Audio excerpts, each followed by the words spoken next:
Louisiana Beer Review, Sierra Nevada's Bigfoot Barleywine Style Ale. This is the 2013 version. I've been looking for it since around January. It's 9.6% alcohol. Finally, I ran across it at Dorgnac's in Metairie on Veterans Boulevard. It was about $2.50 a bottle. I bought a 4-pack, so they're not giving it away. This beer was introduced in 1975. It's brewed in California. It's a classic of the craft beer world. It's one of the first craft beers ever made. It's a very hoppy barley wine style ale. I've had it before and I thought it was terrific. I think I'm going to age some of them. Had some smoke. There's no use really talking about the ratings. If you get on Beer Advocate or Ray Beer or the Beer and Me, the scores are going to be through the roof. It gets universally super high scores. Okay, it's in the book. 300 beers to have before you die. It is one of those. But I'm going to rate this one as it is, not as I expect it to be. You get a thick, cream-colored head in the appearance. There's the sun at like 88-degree angle, almost noon.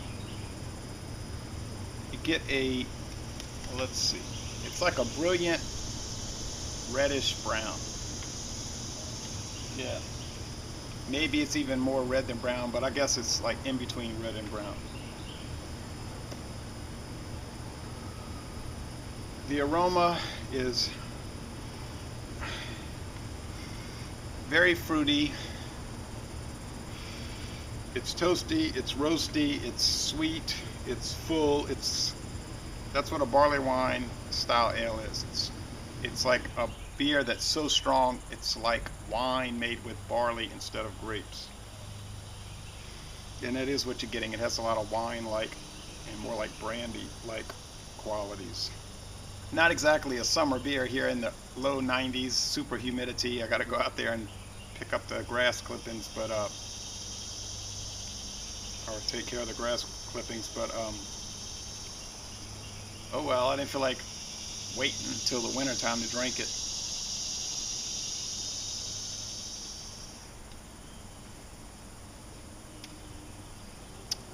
The flavor is sweet. You get the alcohol, you get the super hot bitterness. I can't remember what the IBUs are, but I think it's some high number like 60 or 70. It's pretty bitter. Sweet, it's candy-like. You get the barley malt, and you get that bitterness just tagging along right there. It's such an unusual beer. It's so hoppy and syrupy, really, and the mouthfeel is heavy and syrupy and kind of oily, and the finish is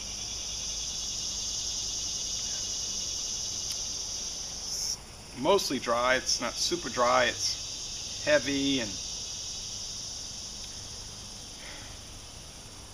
rich. I just love the way that bitterness is present. It's so different. It's a winter warmer. It's a summer killer. It's a sipper. I'm not going to drink this thing fast at all. I'm not going to stay out in this heat, I can assure you. Just got to sweep up the pavement and disperse the clippings, but otherwise I'm not going to be hanging around outside too much. May go walking a little bit, but there's a lot of bubbles, and there's a whole lot of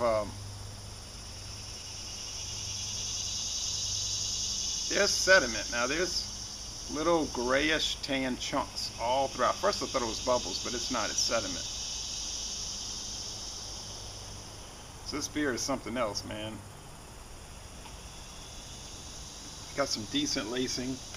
I think if you're not used to these type of beers, you're going to find it's very difficult to take. And a lot of people that are used to it, they just don't like it. It's just too strong. 9.6, that's not exactly a light beer. It's odd alcohol. Look at this thick head. And there was a lot of sediment at the bottom. Okay, there was a bunch of caked stuff down there. So let's see what it did to the beer.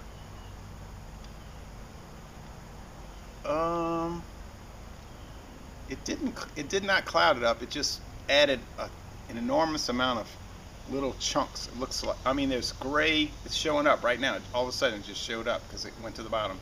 Gray yeast chunks. And I hope that you can pick that up. But it is Chunk City. Chunk City. Chunk City. All right. It's an A+. I mean, this beer is outstanding at the minimum. It's probably more like a world class, but it's outstanding. It's great. Got to try it.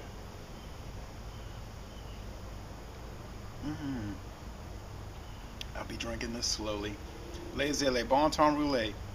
This is,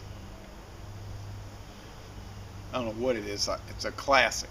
And I'm going to end this review by saying, y'all come on down to hot, humid, and sort of miserable Louisiana, southeastern Louisiana. But I like the heat. I can't complain.